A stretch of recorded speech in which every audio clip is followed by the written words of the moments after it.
در این بحر جز مردی داعی نرفت، گم آن شد که دنبال راعی نرفت.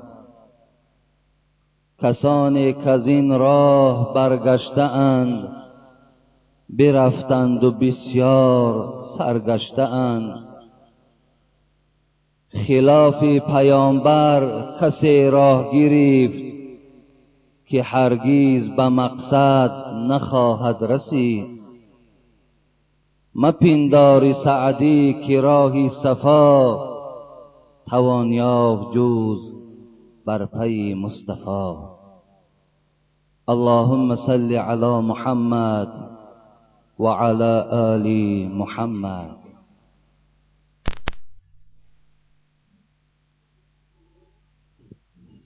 عن سعد ابن ابي وقاص رضي الله عنه ان رسول الله صلى الله عليه وسلم كان يتعوذ دبور الصلوات بهؤلاء الكلمات: اللهم إني أعوذ بك من الجبن والبخل، وأعوذ بك من أن أرد إلى أرذل الأمور، وأعوذ بك من فتنة الدنيا، وأعوذ بك من فتنة القبر. رواه البخاری. پیش از آنه که ما و شما یک جای دعا کنیم که عادت ما و شما هر جمعه قبل از آغاز صحبت دعا کردن است، من میخواستم این حدیث را که راوی او سعد ابن ابی وقاص است که او برای ما و شما بیان کردند، یکی از دعاهای رسول اکرم صلی الله علیه و سلم چگونه بود، میخواستم با این دعای پیغمبر خدا ما و شما یک جایه شویم. سعد ابن ابی وقاص، این جوان مرد، خوش به حالشان، خداوند در عصر اونها را به دنیا آورد که همنشین محمد صلی الله علیه و سلم بودند. کسانی بودند که با پیغمبر خدا در یک طبق طعام می‌خوردند. کسانی بودند که پهلو به پهلو با حبیب خدا می‌نشستند. کسانی بودند که در یک خانه با پیغمبر خدا در یک جایگاه خواب می‌کردند. کسانی بودند که از پشت رسول اکرم صلی الله علیه و سلم نماز می‌خواندند. خوش به حالشان. انشاءالله من امروز از پروردگارم باوری دارم و از محب بودن شما، عاشق بودن شما بر رسول اکرم صلی الله علیه و سلم این را گفتنی هستم که اگر امروز حبیب خدا اگر در مسافه صدها هزار کیلومتر دور اگر حیات میشد، ما و شما قسم به بزرگی خدا پیاده به پیش ایشان میرفتیم. انشاءالله من به نام خدا باوری دارم. اینقدر ما و شما حبیب خدا را نادیده به او عاشق هستیم. حبیب خدا را نادیده ما به او محبوب هستیم. ما او را دوست می‌داریم.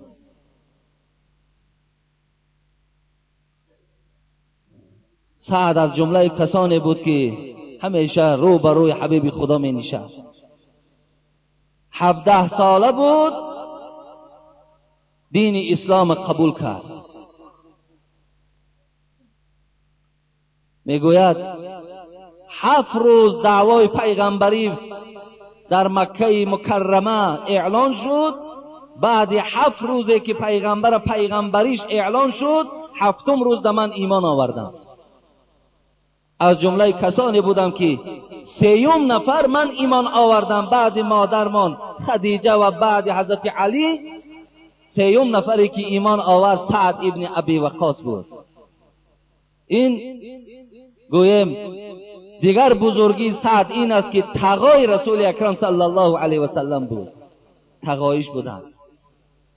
حبیب خدا میگفتند، اشاره میکردن به سوی او، صحابه ها را میگفت وای تقای من است، به تقای خودش افتخار میکرد و در دعاش گفته بود پروردگارا دعا میکنم که هر باره که سعد ابن ابی وقاص دستش برداشت و از تو چیزی که خواست همگیش خدای قبول بگردان.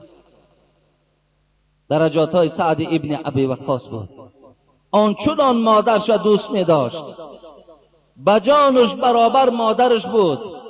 ولی امروز جوانای ما و شما نه آنقدر مادر دوست دارند، نه آنقدر پدر دوست دارند.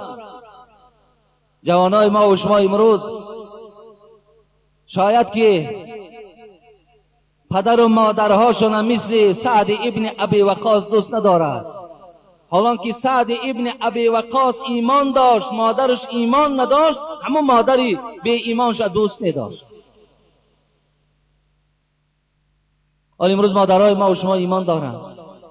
مادرای ما و شما اگرچه بعضش نمازم که نخواند باوری با خدا دارد و این مسلمان است، او را دوست داشتنش به ذمه همه ما و شما فرض است. رغم انفه ثم رغم انفه ثم رغم انفه من ادرک ابویه عند الكبر احدهما او کلیهما فلم يدخل الجنه. حبیب خدا گفت خار باد، ذلیل باد، رسوا باد.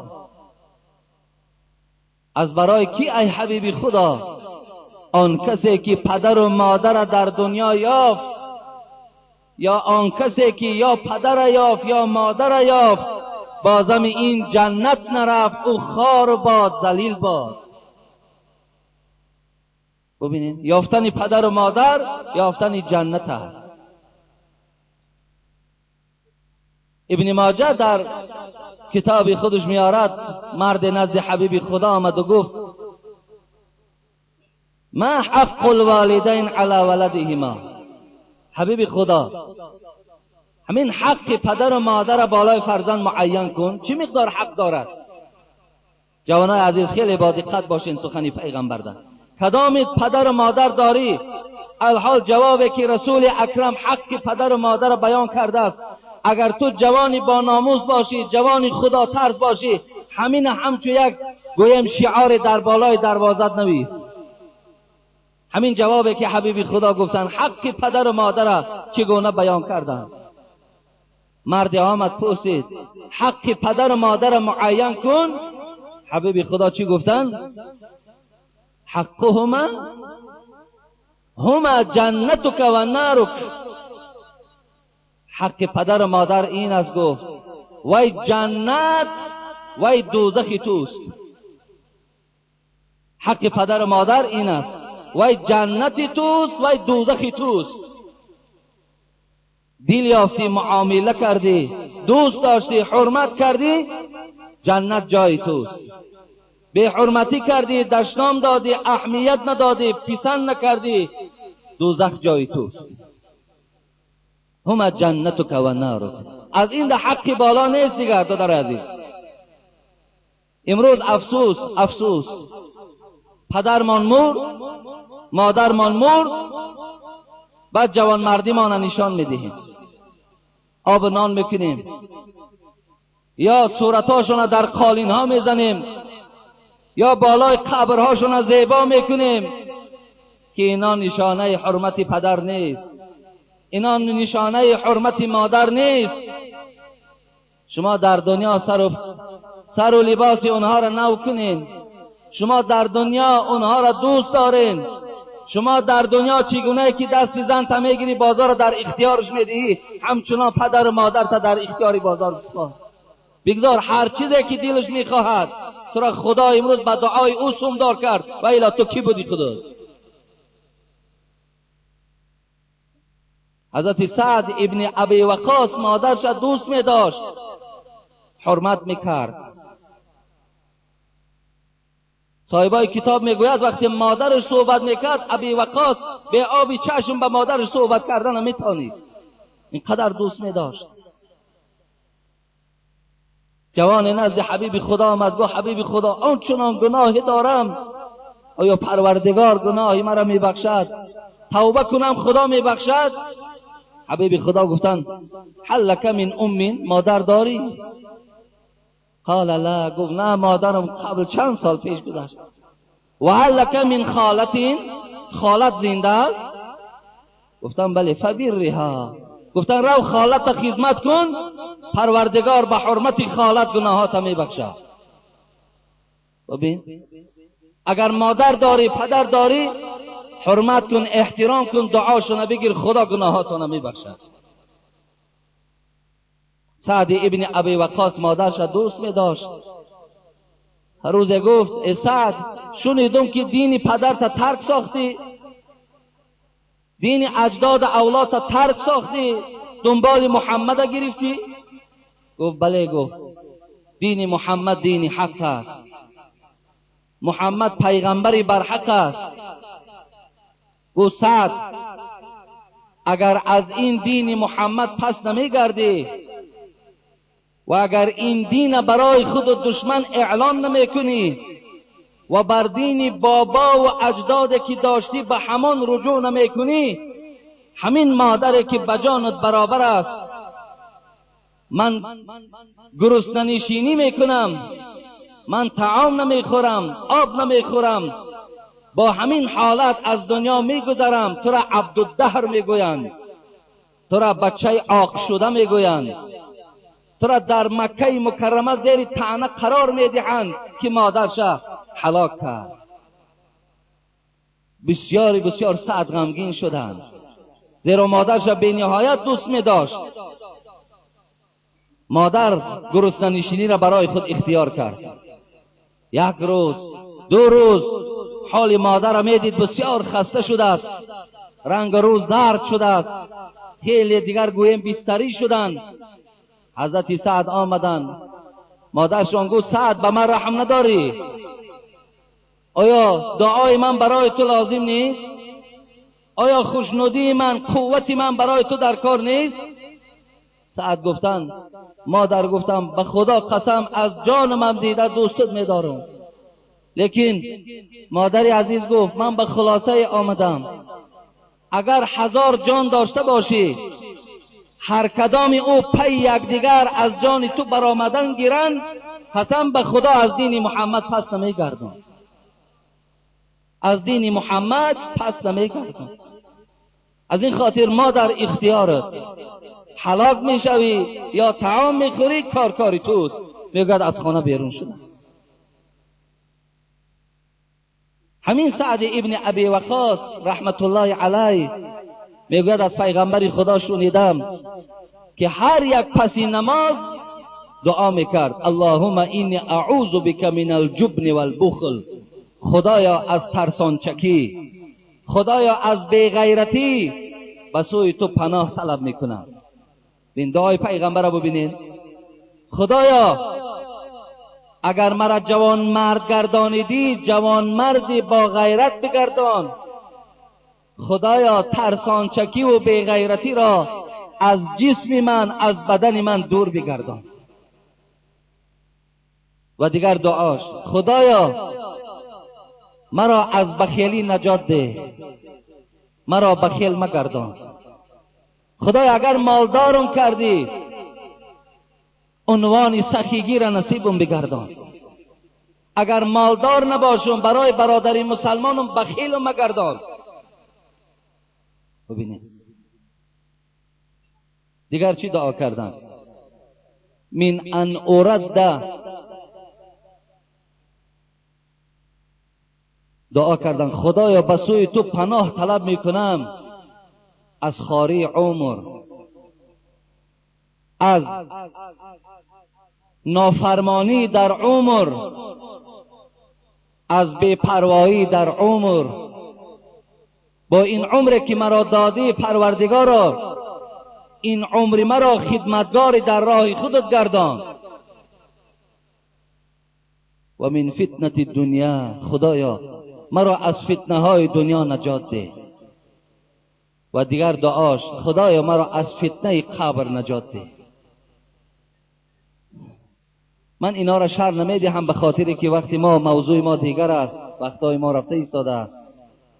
دعا میکنیم که خدای مهربان از وجود ما و شما هم خداوند بی غیرتی و ترسانچکی را خدا دور بگرداند. همه ما و شما را خداوند شجاعت مانه باز هم زیادتر گرداند، غیرت ها مانه خدای مهربان باز هم کلانتر بگرداند و ما و شما را از جمله آن بندگان سازد که اصلا ترس مخلوق در وجود ما و شما جای نداشته باشد. خدایا ما را از جمله کسانی بساز که از این عنوان خیلی رذیله که بخیلی است، خدایا از دل ما، از تمام وجود ما بخیلی را خدایا دور بگرد. خدایا ما را نسبت برادرای مسلمان ما با رحم و با انصاف بگرد. خدایا از فتنه های دنیا ما را نجات ده. خدایا همه فکر و خیال ما را به سوی آخرت و روانه بگردان. خدایا ما را از فتنه های قبر که سوال منکر و نکیر است خدایا نجات بده. قبر ما را خدایا به باغ از باغهای جنتت مبدل بگردان. خدایا همه ناآرامی ها و همه شرمندگی ها را از قبر ما خدایا برداشته بگردان. ربنا فاغفر لنا ذنوبنا وكفر عنا سیئاتنا وتوفنا مع الابرار. آمین یا رب العالمین. من یک چند سوال های هست که دویم جمعه می شود برای شما سوال ها را جواب می گردانم که انشاءالله موضوع ما و شما شاید یک چند جمعه با این سپری شود، به خاطر که چند جمعه من برای ناز و نعمت های جنت صحبت داشتم. السلام علیکم حضرت حاجی مرزا، خدایا خداوندا شما را صحت و سلامت نگه دارد در بالای سر ما. من یک خواهر اسلامی شما، من یک مراتبه سخنهای شما را شنیده از روی سخنهای شما به خدا قسم اصلاحیت پیدا کردم و خیلی منت دارم. شوهر من نشأمند است، پدر و مادرش هرچند طبابت میکردند او بس نمیکرد. یک روز من در راست در ایستاده به او گفتم اگر از این کار باز نمی ایستی مرا طلاق ده. مجبورش کردم. او در غضب آمد و گفت 8 طلاقت کردم. خب 2 ماه بعد من به خانه پدرم آمدم. قریب 1 سال می شود که رفت و آمد نداریم. یگان مبلغم بر من روان نمی کند. در شهر دوشنبه زندگی می کند. تلفن کرده گفتم که آمدم می برم. من گفتم تو مرا طلاق کردی. او به گردن نمی گیرد. من طلاق نکردم میگوید. من هم از خاطر فرزندهایم جدا شدن نمی خواهم. التماس با سوال من درست جواب گویید و در حق من و شوهرم دعا کنید. اگه خواهر ما خیلی خواهری با انصاف است و الا باور کنید چه برای مرد چه برای زن ناقابل، زن ناخوب باشد یا شوهری نشأمند و شوهری خیلی گویم که ظالم و شوهری گویم نابکار باشد، زنها اکثریتش دلمانده می شوند با این خیل شوهر زندگی کردن اصلا نمی خواهد. لیکن خواهر ما که اکو صاحب فرزندند، صاحب فرزند هستند و خواهیشان این است که با این شوهرشان زندگی کنند. برای همین خواهر عزیز من در باب طلاق یگان فتوا دادن نمیتونم. امروز مرکز اسلامی هست، اگر طلاق گویید تو طلاق شدگی هستی. وقتی لفظ 8 طلاق که از زبان این برآمد تو 3 طلاق شدگی هستی. از 3 که زیاد شد همین 2.5 طلاق گفت 3 طلاق می شود. از 2.5 طلاق اون طرفش هر چنده که عدد گیرد همگیش 3 طلاق واقع می شود.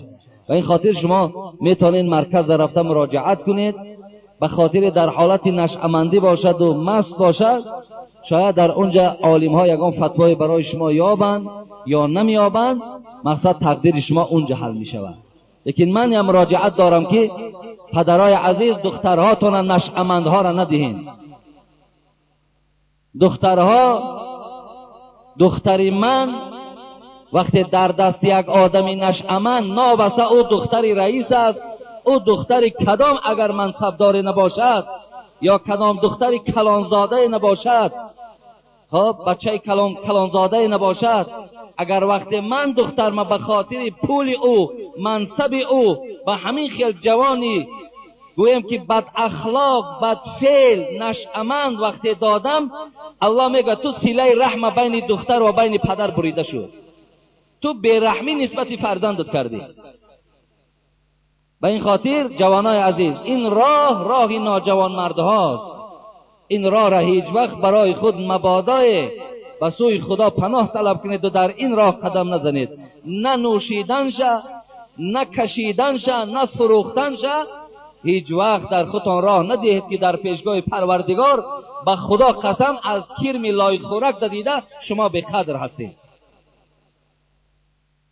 برای همین دخترها ما نه به این خیل جوانها میدیم، نگویم این خیل جوانها را برای خود داماد انتخاب میکنیم. ما باید دخترمان در شخص دهیم که دختر ما صاحب راحت شود، دختر ما صاحب سخن خوب شنیدن شود، دختر ما خدا را آزادانه عبادت کند، دختر ما از روی آداب و اخلاق خوب شوهر قصور و خوشتامنش احترام کند. ما خواهرهامون در این خیل جوانا میدهیم، یا ما جوانهای سالم و درست برای خود باید داماد گیریم. میلش خواهر عزیز شما مراجعتی در مرکز کنین، مفتیات ده انشاءالله اونجا ده برای شما هر چی که گوید طلاق گویید تو طلاق شدگی هستی. سلام اکی حاجی میرزا، من یکی از بنده های خدا از شهر دوشنبه خواهش میکنم با سوال من جواب انیق گردانه. انشاءالله من تا امروز جوابی غیر انیق دادگی نیستم، هر چی گفتم انیق است. انشاءالله من از خدای خود باوری دارم، چیزی گفتم با سند و با دلیلش گفتم. لیکن هر مسئله که میگویم فراموش نکنید از مذهب امام ابو حنیفه بیرون نیست برادر عزیز، زیرا ما خودمان مقلدی به مذهب هستیم، ما پیروی مذهب هستیم. یکم، آیا شوهر کردن زن فرض است یا سنت؟ زن گرفتن و شوهر کردن سنت است. در مسائل فقهی می آید اگر جوان صاحب پول حج شد، خب زن ندارد، زن گیرد یا حج کند، صاحبای کتاب میگویند حج کند، زیرا حج فرض است، زن گرفتن سنت است. در حدیث پیغمبر خدا هست، اون قصه ای که برادرایی که اگر حدیث خوانند، قصه 3 نفری که خانه پیغمبر خدا آمدن و از عبادت پیغمبر پرسیدند که پیغمبر عبادت های شبش چخیل است. وقتی این 3 نفر در حدیث ها میاد که کدام زن پیغمبر نامش گرفته نمی شود، با یکی از خانه های پیغمبر آمدن. وقتی زن او بیان کرد، این 3 نفر صحابه پیغمبر گویم که عبادت پیغمبر خیلی کم شماریدن. گفتن همین قدر عبادت دارد؟ گفتن بله همین قدر عبادت دارد. یعنی مقصد ما از پیغمبر را دیده زیادتر عبادت کرده میتونیم. خب یعنی آدمای با ذوق و با شوقی در عبادت خدا زیاد بودند، لیکن حبیب خدا میدانید که چه عبادت کند. و آخر دا گفتن خیلی وای پیغمبر است، خدا اول و آخری گناهی وای بخشیده، ما با پیغمبر چی کار داریم؟ وقتی از خانه بیرون شدن، حبیب خدا که آمد به خانه زنش پرسید، گفت 3 نفر آمد از عبادت تو پرسیدن، من عبادت شب تو را، روز تو را برای او بیان کردم، اونا خیلی ناچیز شماریدن. حبیب خدا آمد 3 نفر یافت، گفت شما بودین خانه من رفتین؟ گفتم بله ما بودیم خانه شما رفتیم. گفت شما پرسیدین که من چگونه عبادت دارم؟ گفتم بله. گفت قسم به خدا که من از شما دیده از خدا میترسم، من از شما دیده از پروردگارم زیادتر میترسم. لیکن اون برای اونا 3 کس قصد کردن. یک تاش گفت من ابدی روزه میگیرم، اصلا دیگر روزه من نمیشکایم. ببینین یک تا دیگه چی گفت؟ شب و روز عبادت میکنم، از جای نماز دور نمیروم. دیگرش گفت من اصلا تا وفاتم با زنم خانه‌داری نمیکنم. این 3 تا گویم که پیشنهاد در پیش زن پیغمبر کردن و برآمده رفتن. پیغمبر خدا گفت من از خدا دیده، از شما دیده از خدا زیاد میترسم، لیکن هم عبادت میکنم، هم با زنهایم خانه‌داری میکنم و هم روزه میگیرم، روز دیگر با روزه میشکایم. خب و در دوام چی گفت؟ فمن رغب عن سنتی فلیس منی، کسی از همین سنت من پوش گرداند وای از ما نیست. پس این دلالت به چی میکند؟ دلالت به این میکند که زن گرفتن سنت پیغمبر است. خب شما هم سنت چه فهمین؟ دلیل هاش ان شاء الله برای شما بلازم باشد گفتن میگیرید.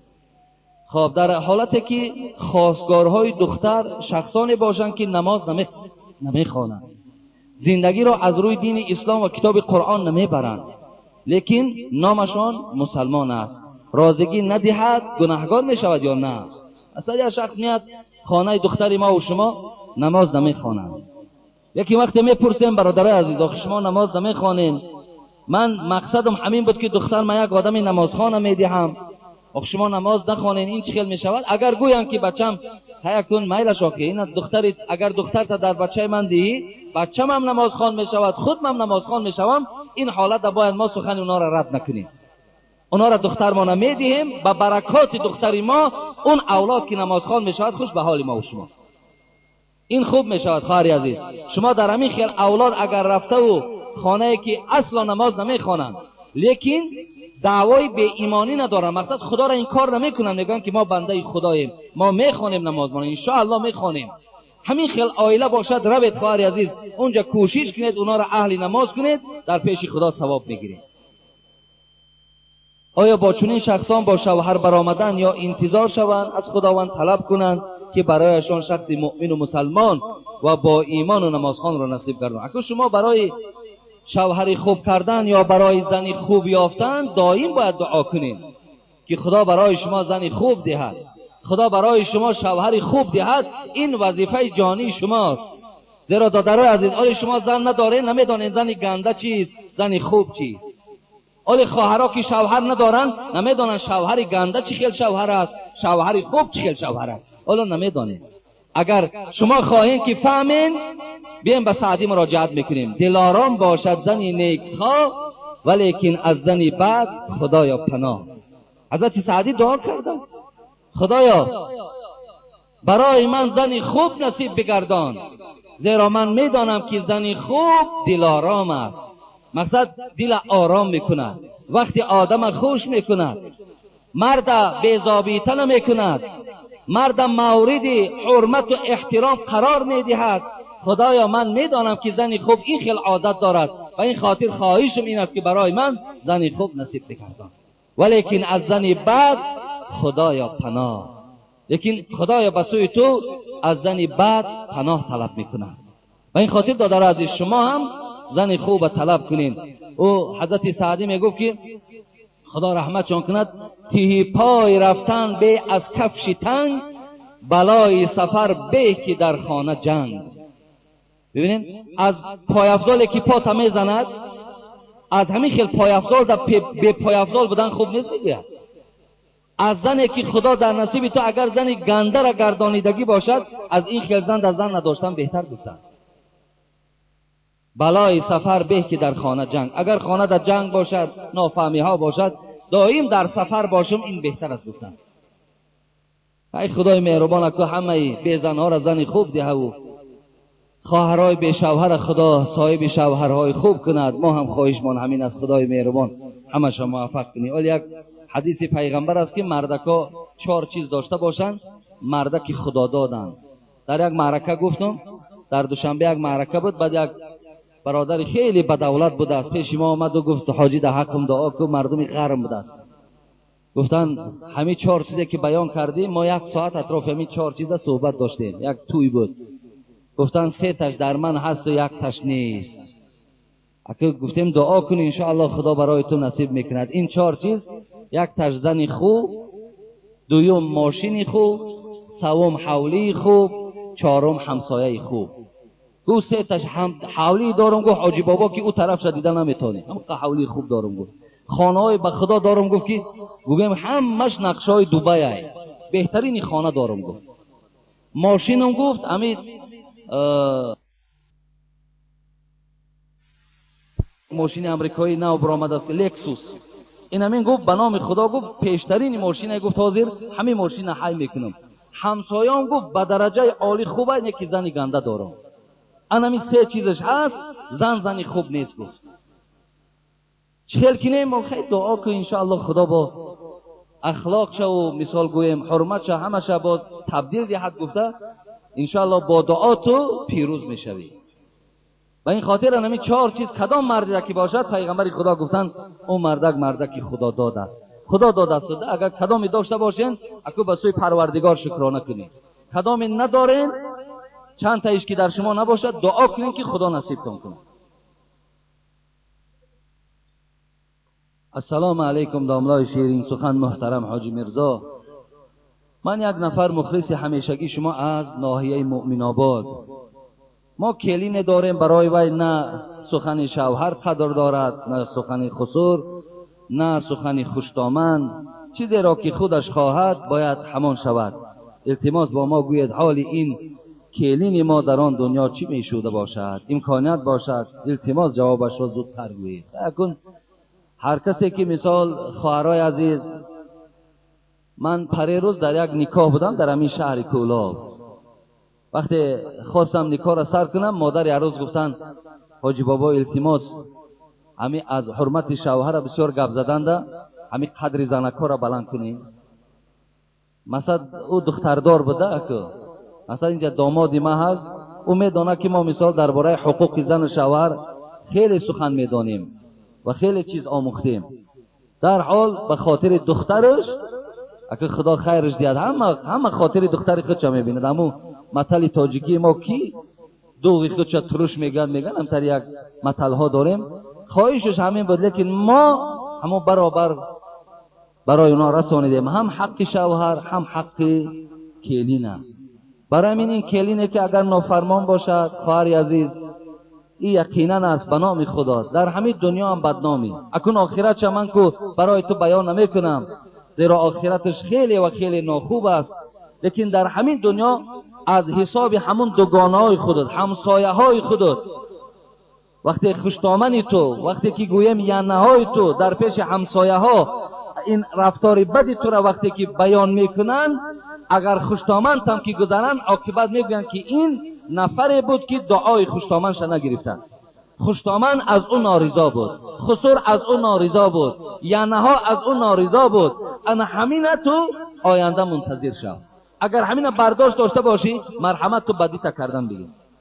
لیکن خواهر عزیز هیچ وقت این عملهای بد شما دوام ندهین، بلکه اگر صدای من به گوش تو رسد و اگر ذره ایمان در وجود تو باشد، به جان و دل و شوهر تا حرمت، خسور و خوشتامن تا حرمت، دعاشون بگیر، آینده راحت تا تماشا کن. ببین که از فرزندا چی میبینی. انا همین روز اگر به حرمتی میکنی فردا ولی ببین بعد چی میشود، بعد از دخترهات میبینی، از بچه‌هات میبینی. اینا که دنیا در عوض از عکس است. امروز ناحرمتی کردی فردا تو حتمی در همین دنیا جزاش میبینی.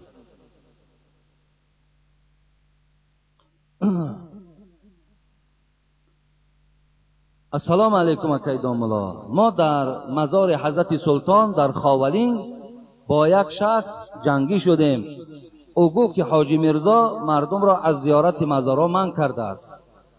روید از او پرسید چرا اون مزار نمی آید. اگر زید نباشد بخشش داملا، اگر زید نباشد، اصلا اگر زیدی مزار نباشد چرا مزار نمی آید. اگر من رنگ هم متولیا وقتی خالی می داشتم، خدا خیرشان دهد، خدا نگهشان دارد. من همین تلفن، من همین برادران میدونم تلفنم یک کلندر دارد، به نام خدا ساعت خالی ندارم. به نام خدا ساعت خالی ندارم. بعضی آن که با ما درس تیار میکنم، بعضی آن که ما درس تیار میکنیم، ما برای جمعه تیاری میبینیم، ما حدیث حفظ میکنیم، آیت حفظ میکنیم. اگر در یک روز 4 معرکه هم گویم به نام خدا در 2 تاش اشتراک میکنم، 2 تاش اشتراک نمیکنم به خاطر درسان. لیکن ما زیارت من نکردیم. ما زیارتی را من کردیم که اگر همان ذیلی که امروز در مزارها انجام می‌یابد. شما خدا ناز می‌دانید نه، بوسه کردن سنگ‌ها، مالیدن دست‌ها در سنگ‌ها، در درخت‌ها، شکیدن جارو در بدن‌ها، آوردن خاک و سنگ و دیگر برای خانه‌هاتون همچون شفا. شما در اینا گناهگار میشه. اینا را من کردم، من میکنم باز. من نکردم، این خدا و رسول من کرد. این قدری که خدا مرا همون کم تر غیرت داده است که همین را من با طریق اولا میگم. اگر چه مرا یک وقت این نسبت اینم سختگیری داشت تا حکومت شهر کشیده بودن، به نام خدا من گفتم از این سخن خدا پس نمیگردم. نادرست است، نادرست است تمام.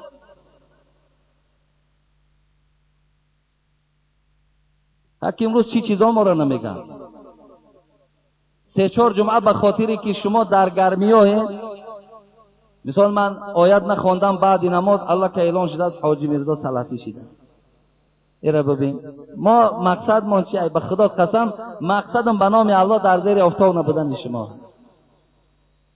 ببینین الله که به گوشم رسانه آمده، حتی همین خیلی گفتن حاجی چی گپه، مدت اخلاص داشته، مدت محبت داشته، تو با پیروی سلفی ها شده. حالا که از مده با گوین که در مذهب تأخیر کم است آدم، این قدر ما شما را در حالت در مذهب میکنیم. اگر چی کدام علم داری برای دعای بعد نماز پیش من بیا، من برای تو چه دلیل های خوب میکنم. لیکن من این شب قبول ندارم. میلش ما برای شما دعا میکنیم، به خاطر شما دعا میکنیم. لیکن من دیدم 70 بچه‌ها در بیرون 70 داشتن دیگه جا نیست. ما در بارانی ها دیده بودیم که من شما را میگفتم که روین سنتون از خانه‌تون نخوانید، زیر بارش نخوانید، به خاطر عذاب نکشید. برای همین برادر عزیز ما بنده خدا هستیم، ما امت رسول الله هستیم. ما را فقط مرادمان دین هست، دین، دیگر هیچی نیست. به خدا قسم.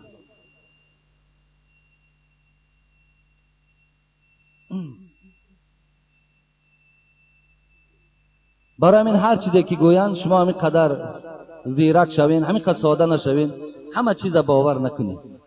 ما شکر خدا خیلی کوشش میکنم که با همه معامله داشته باشم. گفتی روسا خود من ایتا سریوزی نمیگیرم، عادی هستم به نام خدا. با همه معامله میکنم، با همه سلام میکنم تا که شما عرض دلتون در ما بیان کنین. چیزی داری در درونت گپ زن، نترس. باشه در من میگم بله من همین خیلی کمبودی دارم برادر عزیز.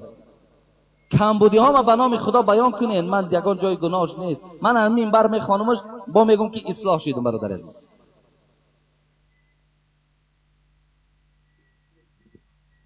بعضی ها میگن که اگر تو سلفی نباشی چرا سلفی ها را تنقید نمیکنی؟ ولی بین گنگینه برادر چی به مزار نمیای خیلی؟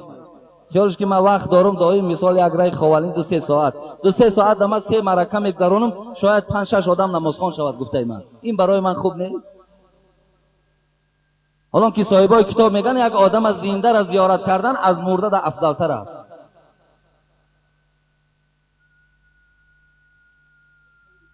برای همین ما که در این منبر به خاطر سنگ زدن هیچ کس نیستیم برادر عزیز. اگه من قدرت ندارم که هر کس سنگ زدن گیرم، هر کس دشنام دادن گیرم. فقط دعا میکنم که خدا همه ما و شما را عقل سالم دهد، خدا اندیشه هامون خوب کند. و همیشه من برای همه شما بیان کردم یگانه چیزی که برادرای حتی بیرون از مسجد ما با او گفتگوها داشتیم، یگانه چیزی که امروز در بین ما اختلاف نمیشود، جنگ نمیشود، سبب کشاکش نمیشود، این پیرو به مذهب امام ابو حنیفه رحمت الله علیه است.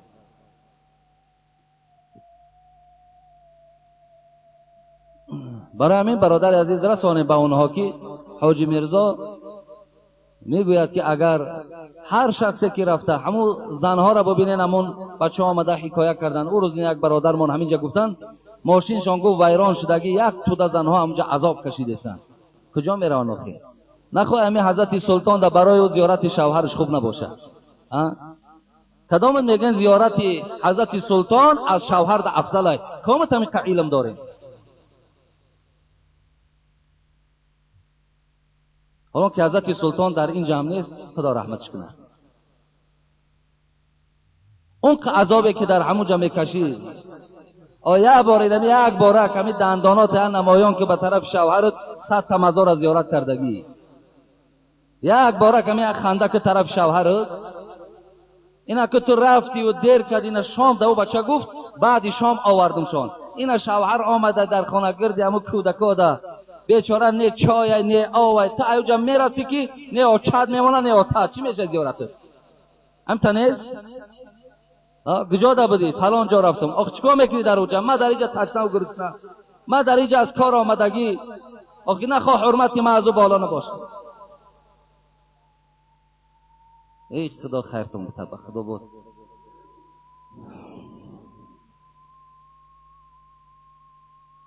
ما یک گروه مخلصان شما بابای حاجی از محله فردوسی از شما یک خواهش می نمایند که با سوالهای ما در همین جمعه پاسخ دهید.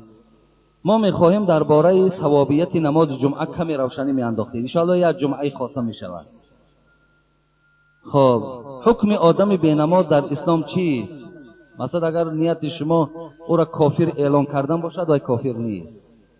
آدم بی نماز مرتکب گناه کبیره است. مثلا گناه کبیره است، گناهگار در پیش خدا هست برای خاطر نخواندن نمازش. دلالت کنید دادرای عزیز که نمازاش خوانه. خب از چی سبب نماز پیشین و عصر را در جماعت امام پست میخواند؟ همچنان آمدگی است در حدیث های پیغمبری خدا، در مسائل های فقهی آمده است که نماز پیشین و عصر پست خوانده شود.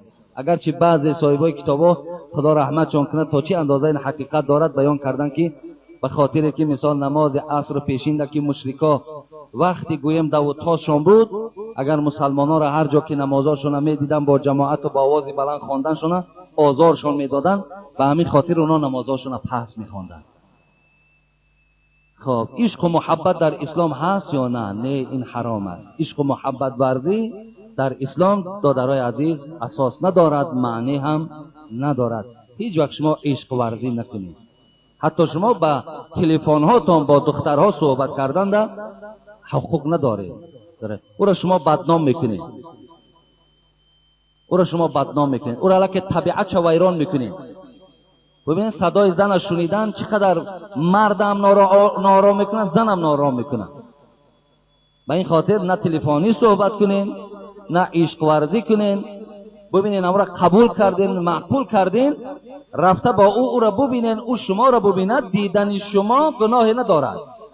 لیکن با او جای واخوری اعلان کردن، با او عشق ورزی کردن، بعد نکاح گرفتن، شما گناهگار پیش کنید.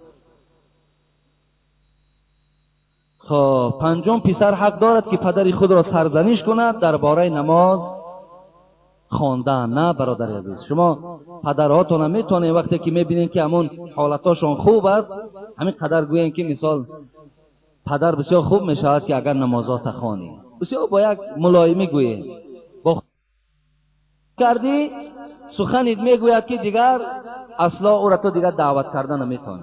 آتا جانش بگو، پدر جانش بگو. خب در حقش دعا کن. همین خیال گویم معامله های کن که از معامله های تو همو پدر تو راضی شود. انا هم تا دعوت کنین انشاءالله دعوتان تأثیر بخش می شود. چی پدرت باشد، چی برادرت، چی مادرت، انشاءالله نماز بگردن میگیر. خب السلام علیکم اکای حاجی مرزا، سوال دارم. من با همراهی زنم در بازار کار میکنم.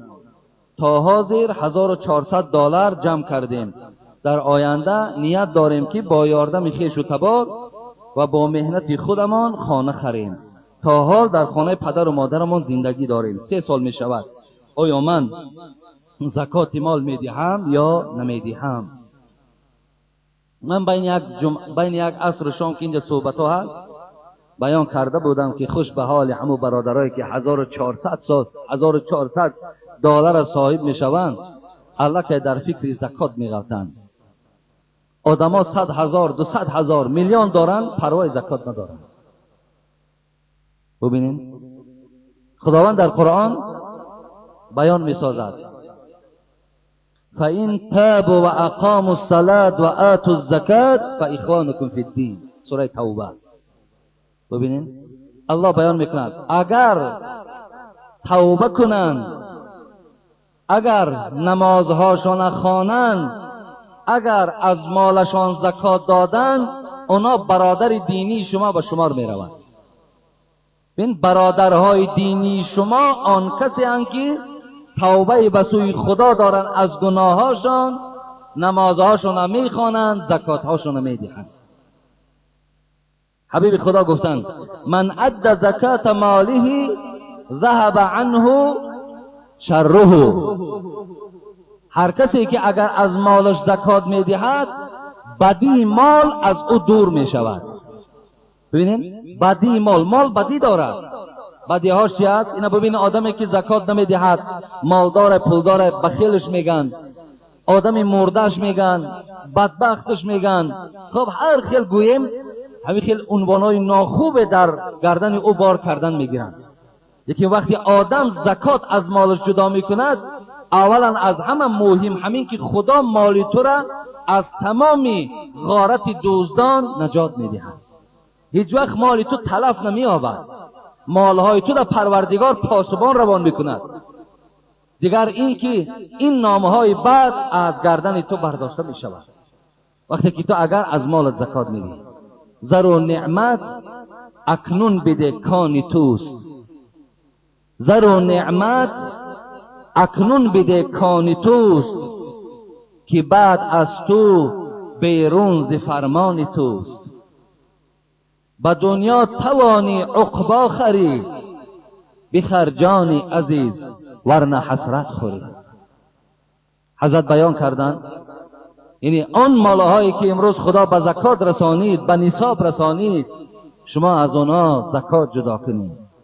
حتی شما با این زکاتتان آخرت میخرید، برای خودتان در آخرت جا و مکان میکنید. و الا اگر نکردین بسیار بسیار پشیمان میشه.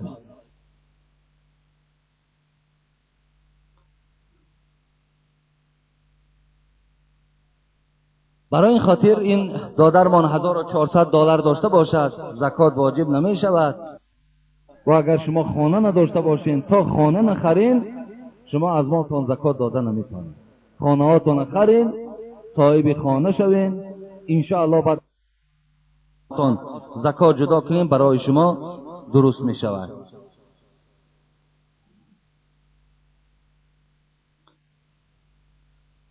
رفتم به سر قبر شاهنشاه یمن، رفتم به سر قبر شاهنشاه یمن. او دست برآورد و به من داد کفن، گفتا که از این سخاوتم عیب مکن، از مال جهان همین رسید است و به من. شاهنشاه یمن، مالک یمن که میلیارد داشتن، که فقط آن چیزی که به ما سخاوت کردن از داخل قبر این کفن بود. گفتن غیر کفن دیگر چیزی نه آورده. از این خاطر برادرایی که خدا شما را باز هم مبلغ تونه، گویم شرایطاتون باز هم بهتر کند، لیکن غم برادرای مسلمان تون نخورین. برای برادرها و خواهرای خودتان از مالهاتون زکات جدا کنین. انشاءالله باز محبتتان زیاد می شود. باز اکا و دادری و اپا و خواهری هاتون باز هم قوی تر می شود. مرغ دیدم نشسته در باره توس، در پیش نهاده کله کیکاووس. با کله همی گفت که افسوس افسوس، کو بانگ جرس ها و چی شد ناله کوس. کیکاووس می دانه کلش هم مرغ می خورد. و بسوی کله چی گفت؟ ای کیکاووس، کجا شد اون منبرهای ملاییم؟ کجا شد اون مبلغهایی که بالای او بودی؟ کجا شد اون نازنین هایی که در پیش تو رقص می کردن؟ کجا شد اون نوازنده هایی که برای خاطر تو می نواختن؟ کجا شدن؟ امروز سر تو طعمه مرغ ها شده است. دادرای عزیز، پشیمانی به نام خدا سود ندارد. پشیمانی فایده ندارد. می توانی در همین دنیا هر چی می خواهی در همین دنیا بکن که فردا پشیمانی فایده ندارد. مال قارون میدانی ولی پولی خاک داره ما و شما. کلید خزینه هاش پهلوان های همون زمان میبرداشتن. ببین 40 تا پهلوان کلید خزینه میبردارن. 40 تا پهلوان، اگر هر یک کلیدش، اگر یک خزینه ممکن که 1000 کلید برداره، هر خزینه او شاید که میلیارد خوابیدگی بود. حضرت گفتن مال قارون خاک شد برباد رفت ای بیخبر. مال قارون خاک شد برباد رفت ای بیخبر. کیمیای عمر را در صرف مال و زر کنی. آخین برای تو یا همین رفتن مال قارون عبرت نیست؟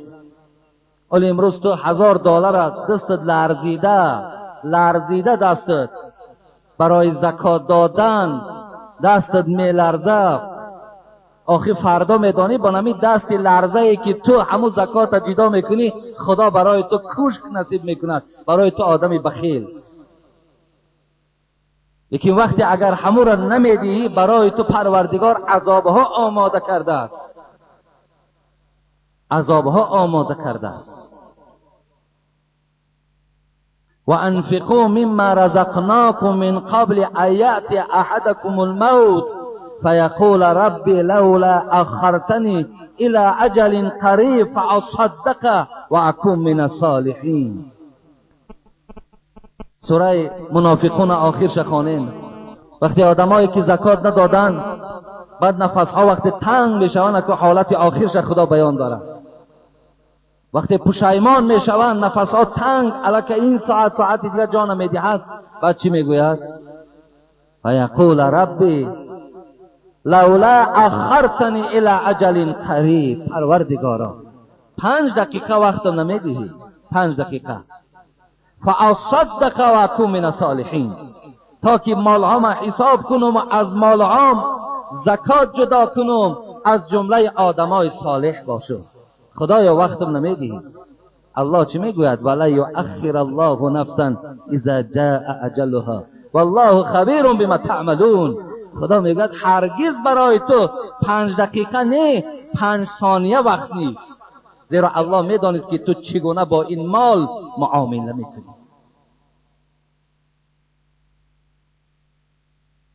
السلام علیکم داملای عزیز و مهربان. با این سوال من جواب گردانید که حتما ضرور است. فرق بین مسلمان از کافر در چیست؟ فرق بین مسلمان در کافر، برادر عزیز و گرامی، هر یک انسانی که در دنیا اگر وجود خدا را انکار سازد، گوید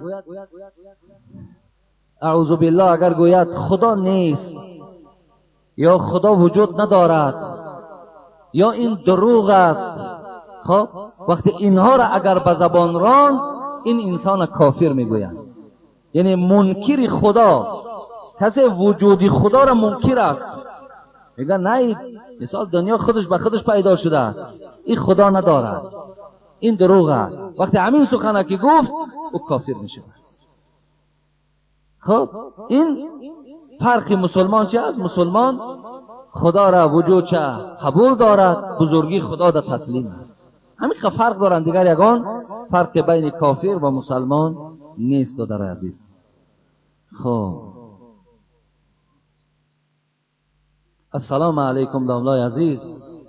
با این سوال ما با پررگی جواب گویید. ما در یک مسجد نشسته امر معروف گوش کردیم. مولای همان مسجد گفت که شما یک چند نفر اگر آوازی روید، در صورت آوازی شما درست است که از ناف بالا و از زانو پایان شما پوشیده باشد. یگان حقیقت دارد، یعنی در آخر در حق ما دعا که بله برادر عزیز، سطح عورت برای مردها از زیر ناف، بالای ناف نی، من تحت سره آمده است، از زیر ناف ها و زیر زانو آمده است. از زیر ناف تا زیر زانو، اگر چنده که بین زیر زانو و بالای زانو خیلی اختلاف هم هست، خیلی اختلاف هم هست در خود مذهب ما، در کتابای مذهبی ما. لیکن ما همیشه قبول کنیم که از زیر ناف تا زیر اگر زانوی ما پوشیده باشد، دادر عزیز تو می توانی آزاد آوازی کردن بگیری، فرقی ندارد، زیرا که فرضی چه است بجا آمده است.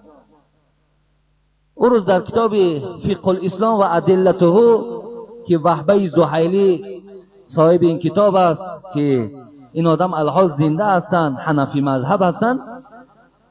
امام شافعی رحمت الله علیه، امام احمد حنبل، امام ابو حنیفه بر همین رفتند که سطر از زیر ناف تا زیر زانوست، مگر امام مالک رحمت الله علیه فقط پوشیدنی گویم بین پا را سطر اعلان کردند. برای همین برادرای عزیز، ما هم برای شما از نام صاحبای مذهب کتابای مثال داریم و شما مراجعت کردنی هستم که از زیر ناف تا زیر زانوی شما باید پوشیده باشد. این حالت ان شاء الله شما گناهگار نمیشه. اگه را وقت گرم است، مثال بسیاری شما اراده آبازی دارین، ها بعض بسین های هست که آبازی میکنین که با شرطی که اونجا در باز آدمای بی سطر نباشند. اگر بی سطرها باشند تو سطر هم که داشته باشی به سبب نگاه کردنت گناهگار میشوی. اگر شما جمعیت 5 کس 10 کس اگر با سطر رفته در کجایی نباشد، حمام است، خب یگانجا پر باشد یا یگانجا بسینای آبازی باشد، آبازی کردن گیرین گناهگار نمیشه.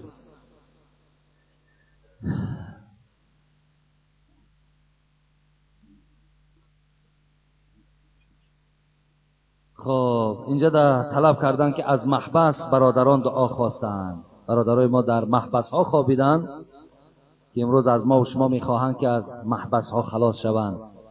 و یکی از برادرای ما و شما که بسیار طلب دعا کردند، بهرام، که گفتند در حکم دعا کنید که خداوند ما را از این مشکلات خلاص گرداند. خداوند همه محبسی ها را، همه زندانی ها را، علاخصوص این برادر ما بهرام که شخصا طلب کردند که در حکم دعا کنید خداوند از این محبس، از این مشکلات ها خداوند نجاتشان دهد و خدا همه مشکلاتاشون آسان گرداند و همه آن بعض اخلاقهای ناخوبی که داشتن و سبب محبس شدنشان گردید، خدا اون اخلاقهای بد از وجودشان دور گرداند، با صحت و سلامت خدا به خاندانشان رساند. آمین یا رب العالمین. در حق بابای قربان و بابای حاجی شاهین دعا کنید، برای آب خدمت کردن. بابای قربان، صوفی قربان که در مسجد، بابای حاجی شاهین هممون میدانیم که بنیهایت پیوسته در خدمت مسجدند. خدای مهربان آینده شان نیک کند و خدا در دوام عمرشان همیشه راحتی فرزنداشان در خدا رو بروشان گرداند. استاد اسماعیل از رسیه دعا خواستند. در حق کسانی که در صندوق خیریه دعا خیر کردن دعا کنید. خب چند برادرها فرزند طلب هستند، گفتن در حقمون دعا کنید. خب در دوشنبه از اختلاف ها مسجد ما را بستند، دعا کنید که تا که اختلاف ها دور شود. الحال کن برادری نویسنده است که کدام مسجدی را در دوشنبه بستند از اختلاف ها، دعا کنید که خدا همین اختلاف ها برداشته شود. خدای مهربان همه اختلاف ها و نافهمی ها را از بین ما برداشته گرداند. خدا ذهن های ما را زکی گرداند. خدا فهم های ما را کامل گرداند. خداوند همه آن برادرایی که خیر احسان ها کردند، دعاها خواستند، مرادهاشون پروردگار را با فضل و کرمت حاصل گردانی. آمین یا رب العالمین. اینجا در مهمان های خیلی زیاد داریم. برادر عزیز از سحر قریب تا ساعت های 11 خدا خیرشان دهد، برادرای ما از خوجند بودن، برادرای ما از حصار آمدن، از دوشنبه و از ریگر و حتی برادرها از اشک آمدن. خیلی راهی دور، من اونجا 2-3 معرکه هاشون اشتراک داشتم. خدای مهربان قدم هاشون در حسنات کتابت فرمایی و با صحت و سلامت خدا به خاندانشان رسانی. آمین یا رب العالمین.